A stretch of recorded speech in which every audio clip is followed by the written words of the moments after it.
저는 오늘 은혜를 베푸셔서 에베소서 강의 20번째로 도적질과 더러운 말에 대하여라는 제목으로 하나님 말씀 증거하도록 하겠습니다.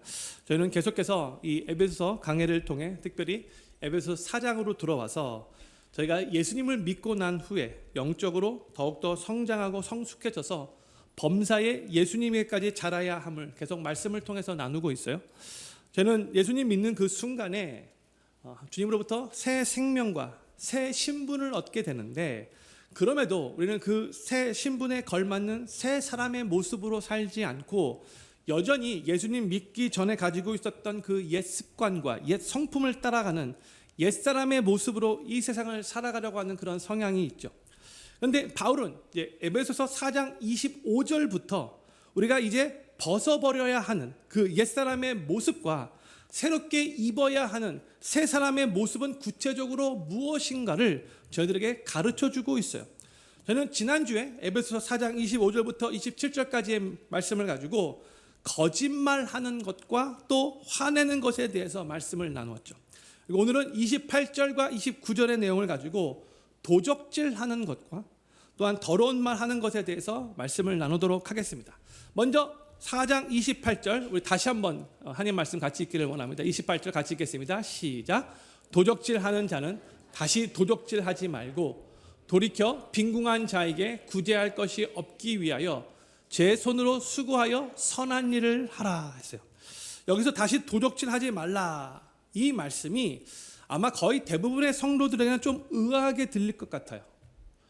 우리 안에 여전히 거짓말하려고 하는 그 옛사람의 모습이 있는 것도 정말 공감이 되고, 또한 화를 잘 다스리지 못하는 그 옛사람의 모습이 있는 것도 정말로 공감이 돼요.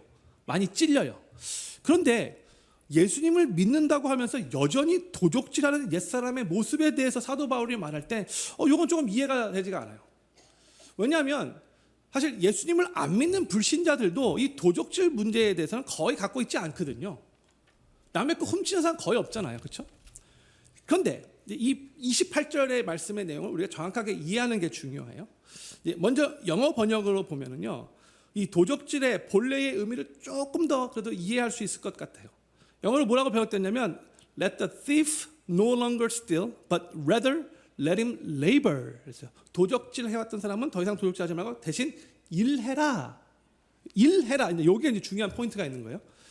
왜 사도 바울이 이런 권면을 했냐면, 이제 에베소 교회 안에, 에베소 교회뿐만이 아니라 초대교회 안에 본인은 별로 일하지 않으면서 다른 성도들이, 특히 좀 부자인 성도들이 자신의 먹을 것을 공급해 주기를 바랬던 사람들이 있었어요.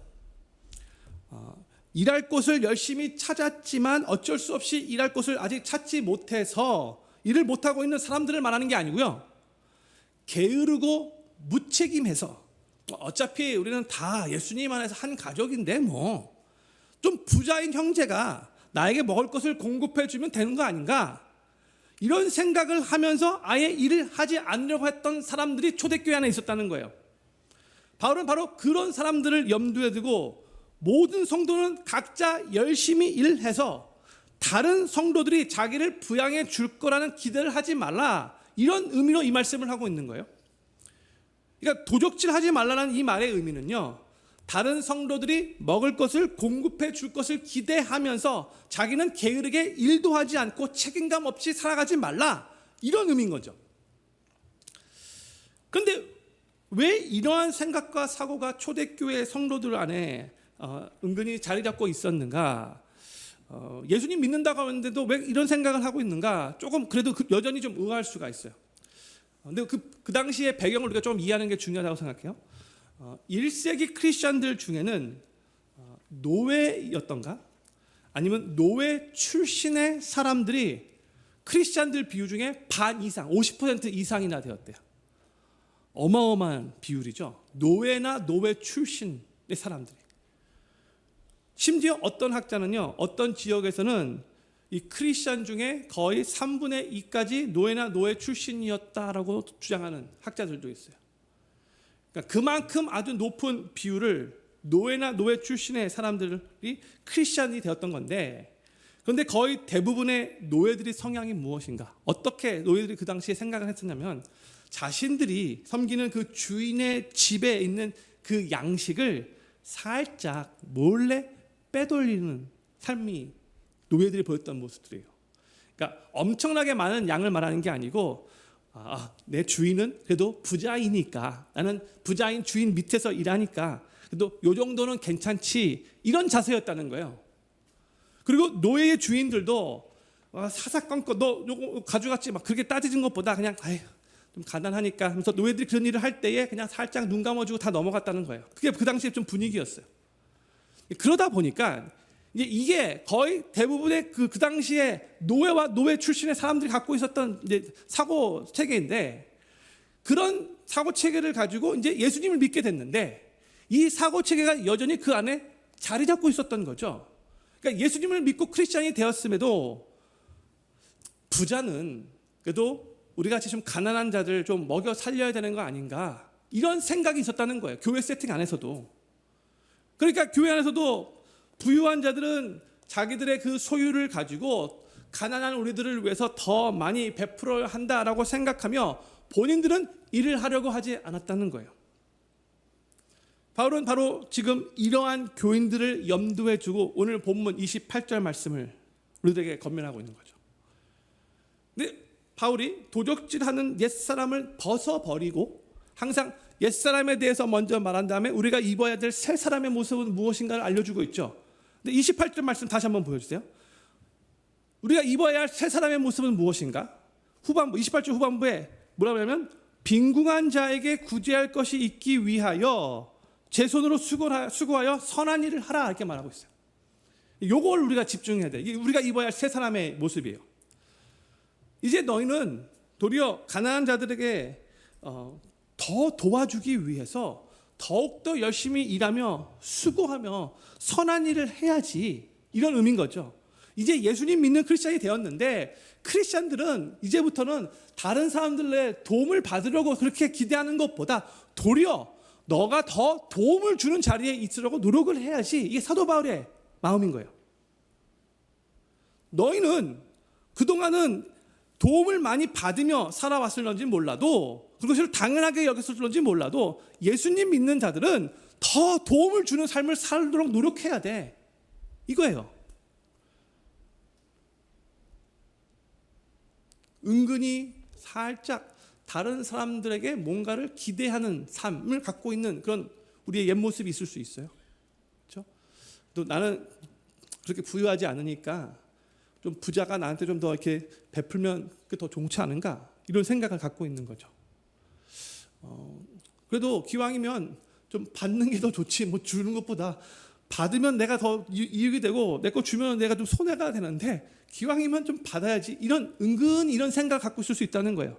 그런데 이거는 옛사람의 모습이라는 거예요. 우리는 새 사람의 모습을 입어야 돼요. 아니야, 도리어 더 베풀어야지, 더 나눠줘야지, 더 선한 일을 더 많이 해야지, 이게 크리스찬의 모습이야, 이렇게 말하고 있는 거예요. 오늘 본문 말씀의 내용을 나누면서 먼저 성경에서 말하고 있는 이 도적질에 대해서 조금 더 깊이 한번 생각해 보고 싶은 게 있어요. 도적질이란 단순히 남의 물건을 훔치는 행위뿐만이 아니고요, 그거 플러스 정당하지 못한 방법으로 남의 것을 취하거나 이득을 취하는 모든 행위가 다 이 도적질 안에 포함되어 있어요. 그런 의미에서 우리가 미처 생각하지 못하는, 우리도 자칫 범할 수 있는 도적질은 어떤 모습이 있는가, 먼저 한번 세 가지 좀 생각해 보고 싶어요. 첫 번째는 이제 우리가 보통 회사에서 일하는 직원인데, 거의 대부분 우리가 회사의 직원으로 회사의 물품을, 뭐 예를 들어서 볼펜이나 종이 등을 집에 가지고 가서 사용하는 것, 이것도 도적질이 될 수 있다는 거예요. 요거에 대한 내용을 제가 좀 이따 더 나눌게요. 두 번째로, 정직하지 못한 방법으로 예를 들어서 뇌물을 주거나 부당한 방법으로 치링을 해서 사람들을 속여서 재물을 모으는 것도 도적질일 수 있어요. 정직하지 못한 방법으로 재물을 얻게 되면 나에게는 그만큼 이익이 될지는 몰라도 그 말은 또 누군가가 그만큼 손해를 본다는 뜻인 거죠. 이걸 조심해야 되는 거예요. 내가 이익만 있으면 된다, 이런 생각을 버려야 된다는 거예요. 내가 잘못된 방법으로 이익을 얻는 순간 누군가는 분명히 그만큼 손해를 볼 수밖에 없는 거예요. 그래서 도적질이 될 수 있는 거예요. 세 번째로 하나 더, 성경에서 말하는 도적질 중에 하나님의 것을 도적질한다라는 그런 표현이 나오는데, 바로 11조와 헌물을 하나님 앞에 드리지 않는 것도 도적질이라고 성경에서 표현하고 있어요. 이 내용은 직접 성경을 읽었으면 좋을 것 같아요. 말라기 3장 8절과 9절 말씀, 우리 같이 하나님 말씀 읽도록 하겠습니다. 시작. 사람이 어찌 하나님의 것을 도적질하겠느냐? 그러나 너희는 나의 것을 도적질하고도 말하기를 우리가 어떻게 주의 것을 도적질하였나이까 하도다. 이는 곧 11조와 헌물이라. 너희 곧 온 나라가 나의 것을 도적질하였으므로 너희가 저주를 받았느니라. 하나님이 하신 말씀이에요. 이스라엘 백성들에게. 우리에게 있는 모든 재물이 다 하나님께로부터 온 것임을 믿는다면, 내가 갖고 있는 모든 소유가 다 하나님의 것임을 정말로 믿는다면, 그게 성경에서 가르치는 거잖아요. 하나님의 거잖아요. 만물이 다 주님의 것이고 내 것이 다 주님의 것인데, 그런데 하나님의 것을 우리들에게 맡기시면서 그 중에 10분의 1은 다시 하나님 앞에 되돌려 주라고, 11조를 내라고 하나님께서 명하셨어요. 그리고 11조뿐만이 아니라 또 삶을 살아가면서 여러 가지 하나님 앞에 감사하는 마음으로 또 헌물을 드릴 것을 하나님께서도 명하셨어요. 이 11조와 헌금을 하나님 앞에 드리는 그 순종을 통해서 우리는 우리의 모든 것의 주인이 하나님이 되심을 인정하는 거예요. 100% 다 하나님의 것인데 하나님한테 다 돌려드릴 필요 없이 10분의 1만 돌려드리는 거예요. 엄밀히 말해서는. 근데 이것도 만약에 마음이 아파서 아니면 힘들어서 하나님 앞에 다시 돌려드리지 못한다면, 성경은 이걸 가지고 도적질, 하나님 앞에 도적질하는 거라고 하나님이 직접 말씀하신 거예요. 이번에는 도적질하는 옛사람의 모습을 우리가 벗어버리기 위해서 우리가 어떤 삶을 살아야 하는가, 구체적으로 좀 세 가지를 생각해 보고 싶어요. 첫 번째는요, 우리는 먼저 피해자의 입장에서 생각하도록 노력해야 합니다. 피해자의 입장에서 생각해야 돼요. 마태복음 7장 12절에서 예수님이 아주 유명한 황금률에 대한 말씀을 하셨어요. 같이 한번 우리 마태복음 7장 12절 말씀 같이 읽겠습니다. 시작. 그러므로 무엇이든지 남에게 대접을 받고자 하는 대로 너희도 남을 대접하라. 이것이 율법이요 선지자니라 했어요. 우리 교인들 중에서도 이제 사업을 하시는 분들이 몇 분 계신데, 본인 스스로가 이제 사업을 하는 비즈니스맨이라면, 이 고용주로서 고용인을 둔 경험이 있는 사람이라면 정말 이 말이 절실히 공감이 될 거예요. 만약 내가 회사에서 그냥 일하는 직원이라면, 봉급받는 직원이라면 회사에서 쓰던 물품을 집으로 가져가서 쓰는 것을 대수롭지 않게 보통 생각할 거예요. 그 정도 이렇게 생각할 수 있죠. 그런데 내가 만약 회사의 주인이라면 직원들이 자꾸 회사의 물품들을 집으로 가져가서 쓰는 것을 볼 때 어떤 주인이 기분이 좋겠어요? 물품을 쌓아놨는데 왜 자꾸 조금씩 사라져 버리지? 우리 회사에 쥐가 있네? 이런 말이 나오는 거죠. 또 내가 주인으로서 직원들에게 임금을 때가 돼서 지불하는데, 직원들이 그 임금을 받고 회사에서 회사 일을 하지 않고 계속해서 개인적인 일만 한다면 주인의 입장에서는 속상할 거예요. 그 이유로 임금 주는 게 아니잖아요. 그러니까 사업하는 주인으로서 성실하게 책임감 있게 일하는 직원을 원하는 것은 당연한 이치라는 거예요. 그러니까 우리가 항상 피해자의 입장에서 내 중심적으로 생각하지 않고 내가 그 자리에 있다면 나는 어떻게 생각할까? 어떤 느낌이 들까? 스스로 피해자의 자리에 있다 보면은 우리가 더욱더 올바른 관점에서 이 모든 것을 볼 수 있어요. 나에게는 유익이 될 때에 누군가에는 분명히 손해가 된다는 거. 그 손해가 바로 내가 보게 될 때는 나도 화가 날 수 있고 속상할 수 있다는 거죠. 내 중심으로만 생각하지 말고 좀 더 넓게 볼 수 있어야 된다는 거예요. 이 도적질 문제에 대해서. 두 번째, 도적질하는 옛사람의 모습을 벗어버리기 위해서 우리는 자족을 배워야 돼요. 자족해야 돼요. 남의 것을 탐내고 남의 것을 취하려고 하는 것은 결국 자신의 삶에 하나님께서 허락하신 것을 가지고 자족하지 못하고 감사하지 못하기 때문에 나타나는 현상인 거잖아요. 성도님들, 우리 삶에 어떨 때는 모든 것이 넉넉할 수 있지만 좀 형편이 힘들 때도 있잖아요. 그때도 우리가 자족을 배워야 돼요. 자족하도록 노력해야 돼요. 이게 하나님의 가르침이에요. 빌립보서 4장 11절부터 13절 말씀, 유명한 말씀인데 같이 한번 우리 하나님의 말씀을 읽기를 원합니다. 빌립보서 4장 11절 13절 시작. 내가 궁핍함으로 말하는 것이 아니라 어떠한 형편에서든지 내가 자족하기를 배웠노니 내가 비천에 처할 줄도 알고 풍부에 처할 줄도 알아. 모든 일에 배부르며 배고픔과 풍부와 궁핍해도 일체의 비결을 배웠노라. 내게 능력 주시는 자 안에서 내가 모든 것을 할 수 있느니라. 아멘. 우리는 우리에게 능력 주시는 자, 즉 예수님 안에서 모든 것을 할 수 있는 존재가 되었는데 이게 우리 크리스천의 삶이에요. 그래서 우리는 비천에 처할 줄도 알고 여러 가지 많이 좀 타이트하다 할지라도 그 타이트한 속에서도 우리는 잘 살아갈 수도 있고 또 넉넉할 때는 교만하지 않고 또 넉넉한 대로 또 잘 살아갈 수 있는 어떠한 상태에서든지 항상 자족할 수 있는 그 능력이 우리 가운데 있다는 거예요. 우리 주님께서 그런 능력을, 그런 힘을 우리들에게 베풀어 주신다는 거죠.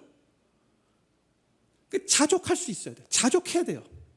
자족하면 하나님이 나에게 허락하신 것으로 그냥 감사할 수 있다면 남의 것을 잘못된 방법으로 취하려고 하지 않을 거예요. 그렇죠? 이 자족이라는 게 너무나 중요한 교훈이에요. 세 번째로 도적질이라는 이 옛사람의 모습을 버리기 위해서는 이제는 먼저 베푸는 삶을 살도록 노력해야 돼요. 이게 오늘 본문 말씀에서 사도 바울이 우리 모두에게 정말 도전하는 말씀이죠. 우리는 먼저 베푸는 삶을 살도록 노력해야 돼요. 이제 예수님 믿고 크리스찬이 되었다면 우리는 예수님을 본받아서 더 베풀고 더 나눠주고 더 내 것을 더 주면서 섬기는 이런 삶을 살아야 된다는 거예요.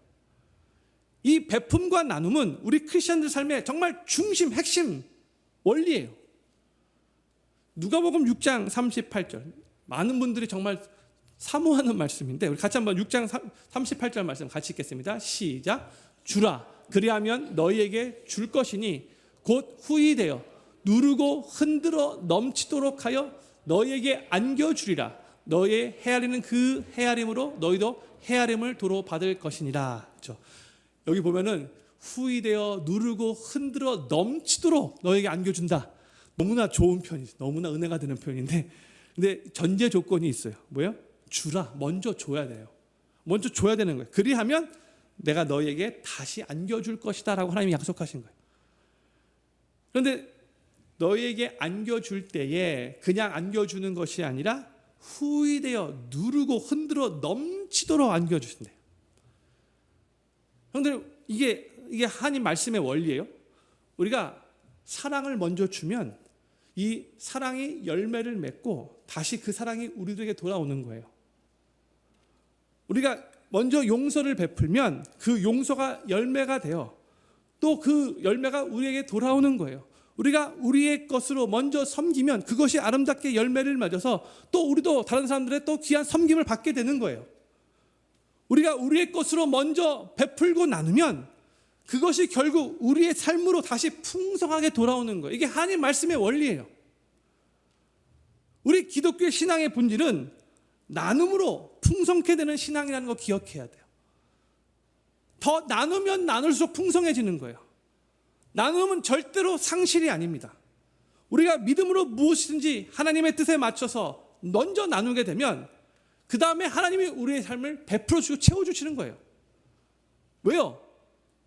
그 이유가 뭐예요? 더 많이 나누도록, 더 많이 베풀도록. 근데 이게 바로 참된 부요의 원천이고 우리 삶의 축복의 원리인 거예요. 하나님이 우리를 축복해 주시는 이유가 나 혼자만 잘 먹고 잘 살아가는 게 아니라 그 하나님의 축복으로 다른 사람들의 또 축복의 통로가 되라는 거예요. 다른 사람들의 또 복을 주는 삶을 살라는 거예요. 이게 하나님 말씀의 원리예요. 먼저 나누는 습관을 가져야 돼요. 받으려고 하지 말고 먼저 나누는, 먼저 주려는 이 마음이 예수님의 마음이에요. 형님들 모나미 볼펜 다 거의 아실 거예요. 저도 어렸을 때 한국에서 초등학교 때 이 모나미 볼펜 이렇게 사용했는데 착각착각 한번 사진 한번 보세요. 저 다 아시죠? 모나미 볼펜. 요즘에는 예전만치는 않지만 그래도 이 모나미 볼펜을 여전히 사용하는 사람들이 있어요. 근데 이 모나미 볼펜 보면은 가운데에 153이라는 숫자가 적혀져 있는 거 아시죠? 어느 정도 신앙생활 하신 분들은 그 의미를 거의 다 아실 거예요. 이 모나미를 창업하신 손삼석 회장님께서 이런 간증을 이미 예전에 하셨어요. 이분이 원래 이 문구 업체에서 사업을 하시던 분인데 크게 그 사업에 실패를 하셨어요. 그리고 엄청난 큰 빚덩이에 올라앉게 되었어요. 한국에서는 이 사업에서 실패하고 큰 빚덩이에 올라가게 되면 그때부터는 정말로 그 최대상 회복하기가 거의 불가능해요. 정말 기적 아니고서는 정말 힘든 상황이죠. 이분도 사업이 실패하고 갈 때까지 가서 더 이상 길이 없고 막막한 상태에 놓였는데 그때 이제 하나님을 간절히 붙잡게 되었어요. 이분이 기도원에 올라가서 간절하게 기도하면서 그동안 하나님 앞에서 올바르지 못하게 신앙생활하고 올바르지 못하게 사업 운영했던 거 다 하나님 앞에 하나씩 회개했어요. 자신이 사업한다고 주의를 제대로 지키지 못했던 것, 또 처음에는 내가 하나님 앞에 11조 드리겠습니다라고 약속했지만 11조 온전히 드리지 못했던 것, 그리고 하루 막 사업한다고 바쁘게 막 정신없이 하나님 앞에 기도하는 시간 갖지도 못하고 그냥 하루 시작했던 것들, 이런 것들을 놓고 하나님 앞에 회개하고 그러면서 이제는 무슨 일이 있어도 내가 꼭 주일 성수하겠습니다. 내가 꼭 정확하게 하나님 앞에 11조 드리겠습니다. 내가 먼저 하나님 앞에 기도하며 하루 시작하겠습니다. 하나님 앞에 약속을 했어요. 그러고 나서 성경을 읽는 중에 요한복음 21장을 읽게 돼요. 거기 보면 이제 부활하신 예수님이 갈릴리 바다에 가셔서 물고기 잡고 있었던 제자들을 만나는 장면이 나오잖아요.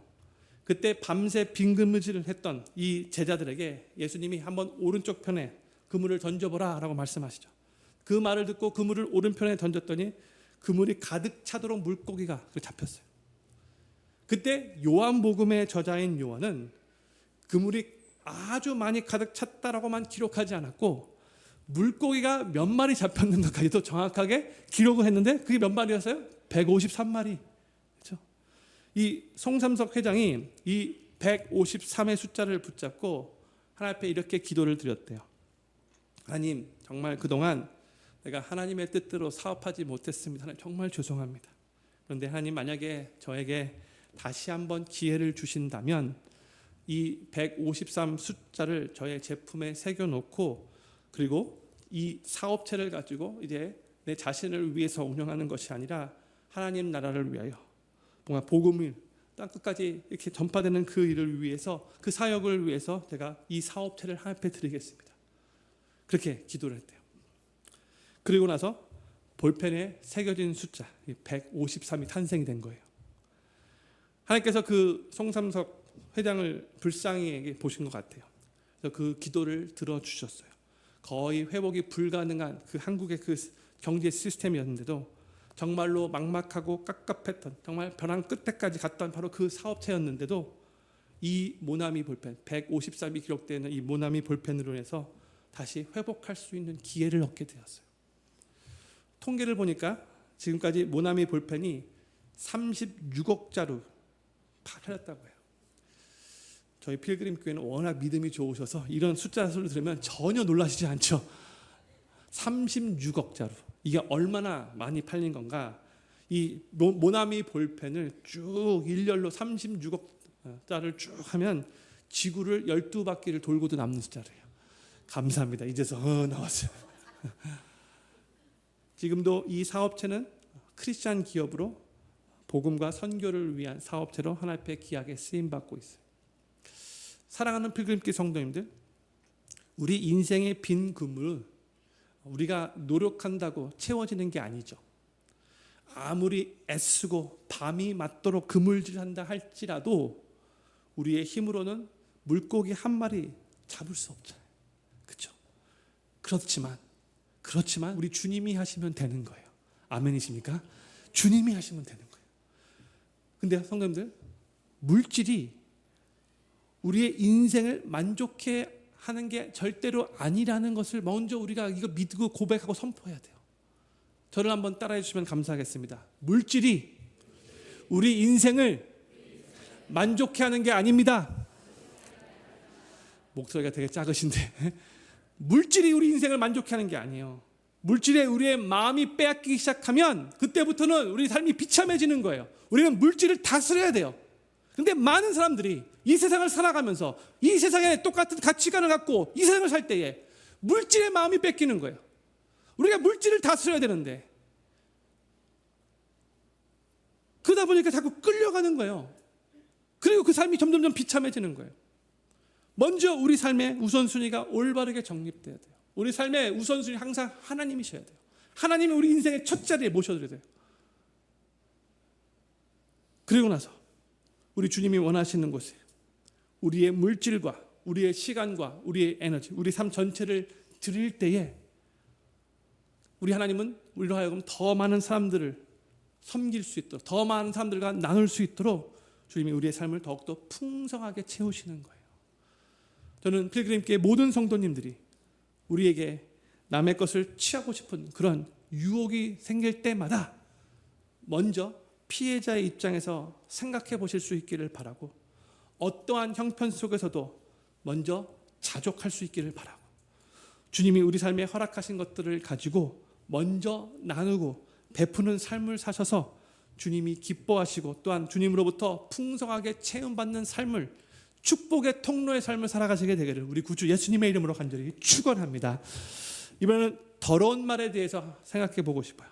29절 말씀, 오늘 본문 29절 말씀 같이 읽도록 하겠습니다. 시작. 무릇 더러운 말은 너희 입 밖에도 내지 말고 오직 덕을 세우는데 소용되는 대로 선한 말을 하여 듣는 자에게 은혜를 끼치게 하라. 성도님들, 보통 더러운 말 하면 어떤 말이 제일 먼저 떠오르시는지요? 아마 제일 먼저 욕이 떠오를 거예요. 그렇죠? 욕을 습관적으로 한다면 자신의 그 입을 그 욕이 더럽히고 또 자신의 마음을 더럽히게 되는 거게 되겠죠. 정말 욕하는 거는 예수님 믿는 크리스찬으로서 삼가야 돼요. 정말 안 좋은 습관이에요. 근데 욕이 한번 입에 붙기 시작하면 나도 모르는 사이에 뭐 욕이 먼저 나올 수 있어요. 삐! 이렇게 나올 수 있죠. 그리고 욕을 하면 그 자체로 자신의 그 인격과 인품이 어떠한가를 그대로 보여주는 거예요. 그렇죠? 예수님이 욕한다고 생각해 보십시오. 뭔가 안 맞죠? 그렇죠?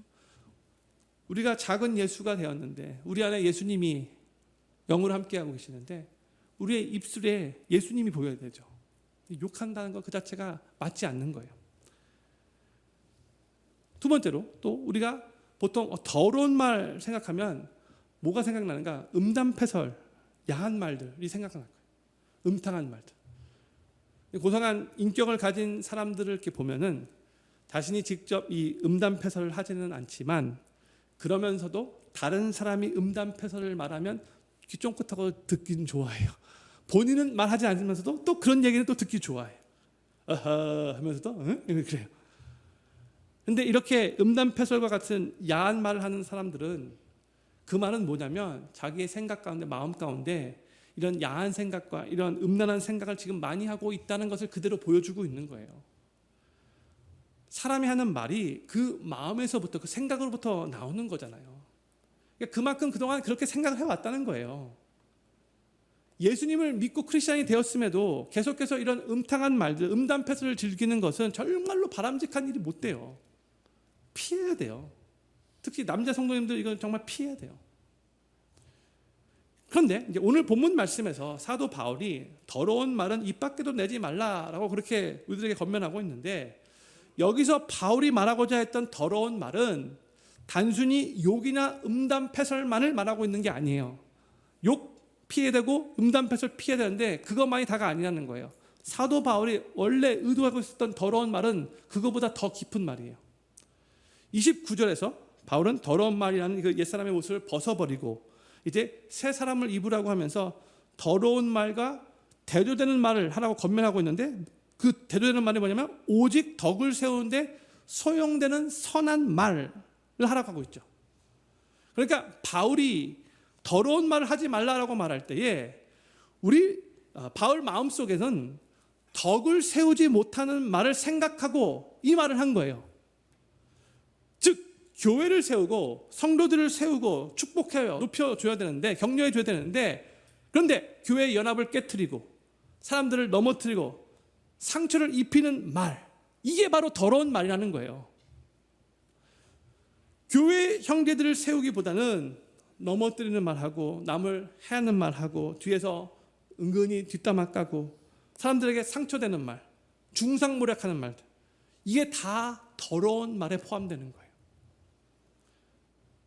아주 매너 좋게 보이고 아주 젠틀하게 보이고 스마일하면서 너무나 그냥 GQ 매거진에 나온 멋진 남자처럼 그렇게 그 모습으로 고상한 말을 하는데, 만약 그가 하는 말이 상대방을 전혀 아끼는 말이 아니고 상대방을 조금 더 생각하는 말이 아니고 오히려 무시하고 비하하는 말이라면 그 말은 상대방에게 상처를 입힐 수 있고, 그 말은 오늘 본문 말씀의 표현으로는 더러운 말이에요.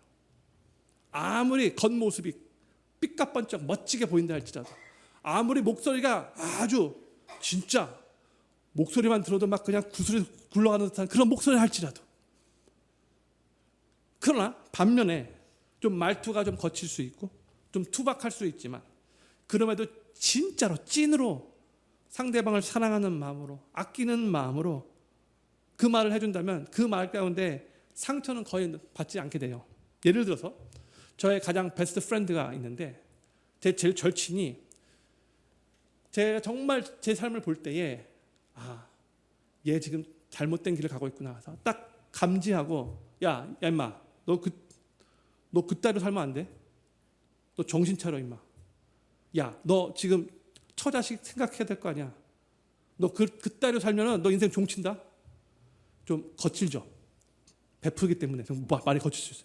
그런데 정말 이 친구가 나를 찐으로 사랑하기 때문에, 나를 정말로 아끼기 때문에 이렇게 말을 한다면 그 말은 나에게 하나도 상처가 되지 않는 거예요. 정말로 그 안에 사랑이 느껴지기 때문에.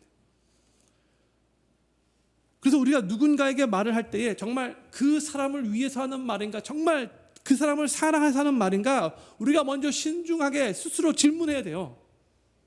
많은 때에 그 사람을 사랑하는 말로 하지 않아요. 그냥 나도 모르게 그냥 나와버리는 거예요.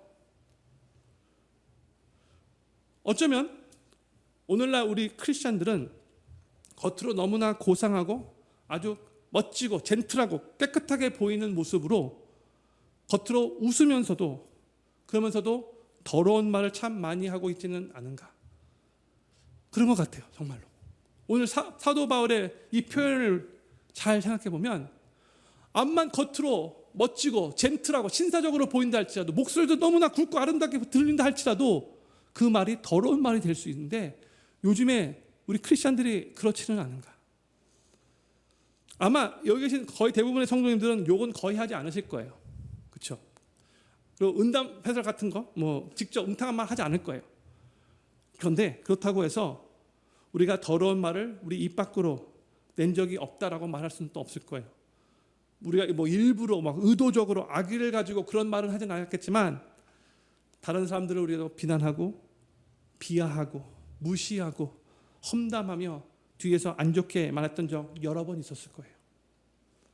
그러면서 교회 와서는 또 되게 신앙이 좋은 것처럼 그렇게 찬양하고 기도하고 말씀 들은 적 있을 거예요, 분명히.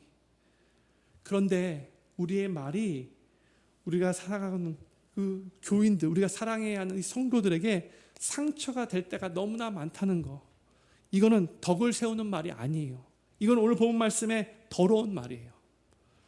오늘 본 말씀 29절 다시 한번 천천히 읽어봤으면 좋겠어요. 같이 천천히 읽겠습니다. 시작. 무릇 더러운 말은 너희 입 밖에도 내지 말고 오직 덕을 세우는데 소용되는 대로 선한 말을 하여 듣는 자들에게 은혜를 끼치게 하라 했어요. 바울이 보세요. 더러운 말은 입 밖에도 내지 말라. 표현이 강하죠. 야, 더러운 말 제발 좀 하지 마. 너 입 밖에 나오기도 하지 마. 강한 표현이에요. 그만큼 강하게 말하고 있는 거예요. 그래서 너희가 정말 말을 하려면 입 밖으로 나오는 말은 뭐냐면 오직 덕을 세우는데 소용되는 선한 말만 해. 그런 의미죠. 이 말의 의미는 다른 사람을 세우는데 도움이 되는 말만 하라는 거예요. 세운다, 빌드업하는 그런 의미를 말하는 거예요. 그래서 우리가 말을 할 때 지금 내가 하는 이 말이 지금 상대방을 세워주는 말인가 먼저 생각해 봐야 돼요. 내 말 때문에 혹시 상대방이 상처받지는 않을까 생각해 봐야 된다는 거예요. 먼저 은혜를 끼치게 하래요. 듣는 자들에게 은혜가 되는 말인가 스스로 질문해야 되는 거예요. 그 말이 암만 진실이라 할지라도 만약에 이 말이 사람을 세워주는 말이 아니라면, 은혜를 끼치는 말이 아니라면, 그 사람을 향하여 사랑하는 마음으로 하지 않는 말이라면 그 말 하지 말아야 돼요. 입 밖에도 내지 말아야 돼요. 성도님들 혹시 이런 말 들어보신 적 있을 거예요? 나는 그냥 내 마음에 있는 말을 그냥 할 뿐이에요. 나는 그냥 내 감정에 솔직할 뿐이에요. 이런 말 많이 들어보셨죠? 성도님들, 우리가 정직해야 하지만 너무 솔직할 필요는 없어요. 우리가 정직함과 솔직함의 차이를 이해해야 돼요. 야, 내가 솔직하게 말하는데 너 요즘에 살 많이 쪘다? 이건 정직함이야. 이런 솔직함 필요 없어요. 야, 솔직하게 말하는데 너 요즘에 이렇게 못생겨졌니? 여기 얼굴에 핏기가 떨어져. 솔직함. 이 솔직함이라는 포장지로 싸서 사람들을 기분 나쁘게 하는 말, 이게 안 좋은 거예요. 너무나 많은 때에 우리가 필요 없이 솔직해요. 정직해야죠. 근데 필요 없이 솔직할 필요는 없어요. 이런 말은 사람을 세우는데 전혀 도움이 되는 말이 아니에요. 오히려 상처받게 하는 말이죠. 내가 하고 싶은 말, 내 마음에 있는 말을 무조건 다 해버리는 것은 성경을 그걸 가지고 정직하다라고 칭찬하지 않고요, 오히려 지혜롭지 못하라고, 성숙하지 못하라고 책망해요. 우리 주변에 보면 다른 사람들에게 상처가 되는 말을 너무나 쉽게 하는 사람들이 있어요. 자신 마음 가운데 못마땅한 것을 그냥 그 마음에 두지 못하고 그냥 다 말해버리는 거죠. 그러면서 자신은 그것을 마음에 두고 있으면 너무 답답해서 어떨 때는 병이 날 것 같대. 그래서 꼭 말해야 된대요. 그러면서 또 하는 말이 이런 말까지예요. 속으로는 힘들면서 겉으로만 막 웃으며 내내하는 그 위선자보다는 그래도 마음에 있는 거 솔직히 그대로 다 말하고 솔직한 게 더 낫지 않습니까? 다 솔직하게 말해버리고 뒤끝이 없는 게 훨씬 더 낫지 않습니까? 이렇게 말을 하죠. 무슨 의미인지 알겠어요. 그런데 우리가 꼭 기억해야 할 것이 뭐냐면, 모든 사람들이 다 솔직하게 마음에 있는 거 다 말해버리면 우리 주변에 있는 사람들은 다 상처투성일 수밖에 없어요. 안 그러겠어요? 형님들, 내 마음에 있는 것을 그냥 그대로 다 말하는 솔직함과 그럼에도 불구하고 그 마음을 절제하며 말을 통제하려고 하는 그 성화의 노력은 구분돼야 돼요. 사람들은 위선자이기 때문에 솔직하게 말을 못하는 게 아니고요, 그 말을 하고 싶은 마음이 정말 목에까지 올라오지만, 여기까지 다 왔지만 많을 때에 그럼에도 내가 참아야지 꿀꺽 참는 거예요. 말하고 싶지만도. 그것은 위선이 아니고요, 그건 성화를 위한 노력이에요. 그 칭찬해 줘야 되는 거예요. 하고 싶은 말이 있어도 꾹 참는 것은 정말 주님을 향한 사랑 때문이고요, 상대방을 배려하는 마음 때문이고요, 또한 주님의 뜻대로 성화되고 싶은 마음 때문이에요. 형님들 꼭 기억하시기를 바라요. 사람은요, 자신의 잘못을 지적받아서 변화되는 게 아니에요. 그거보다 칭찬과 격려와 축복을 받을 때 훨씬 더 많이 변화되는 거예요. 이게 사람의 성향이에요. 비난받아 보세요. 더 삐뚤하게 달아요. 더 반발을 일으켜요. 우리 자녀들 양육할 때도 이거 기억해야 돼요. 쉽지 않아요. 혼내주고 싶어요. 더 혼내는 게 더 편해요. 그럼에도 불구하고 기도하는 마음으로 축복해줘야 돼요. 세워줘야 돼요. 격려해줘야 돼요. 조금 잘한 거 가지고 잘한다고 높여줘야 돼요. 그럴 때 변화되는 거예요. 잘못한다고 구박해서 변하는 게 아니라. 교회에서 성도들 간에 서로 깊이 사랑해야 하잖아요. 서로 깊이 사랑하라고 우리를 교회라는 공동체로 하나님이 부르신 거잖아요. 그런데 이 말 때문에, 덕이 안 되는 말로 인해서 상대방을 세워주지 못하고 도리어 상처가 되는 말을 했기 때문에 성도들이 그로 말미암아 아주 껄끄러운 관계가 형성되는 경우가 너무나 많아요. 처음엔 좋다가도 말 때문에 이상해지는 관계들이 교회 안에서 많이 볼 수 있어요. 안타까운 거죠. 그래서 서로 깊이 사랑하지 못해요. 내가 저 사람한테 들은 그 말이 생각이 나서 먼저 마음이 힘들어요. 하나 되기가 너무나 힘들어요. 말 실수 때문에 그래요. 마찬가지로 가정에서도 부부 간에, 부모와 자식 간에 생기는 문제 중에 거의 대부분이 다 서로에게 상처를 주고 자존심을 건드리는 그 말로 인해서 발생하는 거예요. 말 때문이에요, 말 때문에. 근데 오늘 본문 말씀의 표현을 그대로 사용하자면 이게 다 더러운 말이에요. 상처 주는 더러운 말이에요. 그리고 우리는 바로 이 옛사람의 모습을 벗어버려야 돼요. 내가 말을 부정적으로 하면 내 삶도 점점점 부정적으로 변하는 거 아시죠? 또한 내 삶뿐만이 아니라 내 말을 들은 내 주변에 있는 사람들도 또 나로 말미암아 부정적으로 변할 수밖에 없어요. 그 영향을 끼치는 거예요, 내가. 그런데 내가 말을 긍정적으로 하잖아요. 밝은 말을 하잖아요. 그럼 내 삶도 밝아지고 긍정적이 돼요. 그리고 나의 그 밝고 긍정적인 말을 들은 내 주변에 있는 사람들도 나에게 영향을 받아서 그 삶 또한 밝고 긍정적으로 변할 수 있는 거예요. 그렇기 때문에 우리는 모두 서로에게 힘이 되고 용기를 주는 말, 격려가 되는 말, 덕이 되는 말, 축복을 해주는 말, 이런 말을 많이 하도록 정말 최선을 다해 노력해야 돼요. 너무 솔직한 말 많이 하려고 하지 마시고. 이게 바로 우리 주님이 기뻐하시는 새 사람의 모습이에요. 우리가 입어야 할 새 사람이에요. 저는 필그림교회 모든 성도님들이 사람들을 비난하고 무시하고 험담하고 상처 주는 그런 말들은 삼가시고 도리어 사람들을 세우고 격려하고 힘과 용기를 북돋아주는 덕이 되는 축복의 말을 많이 하셔서 그로 인해 자신의 삶도 밝게 변하고 또한 주변에 있는 사람들도 밝고 긍정적으로 변화시키는 선한 영향력을 끼치는 삶을 살아가시게 되기를 우리 구주 예수님의 이름으로 간절히 축원합니다. 우리 같이 자리에서 일어나셔서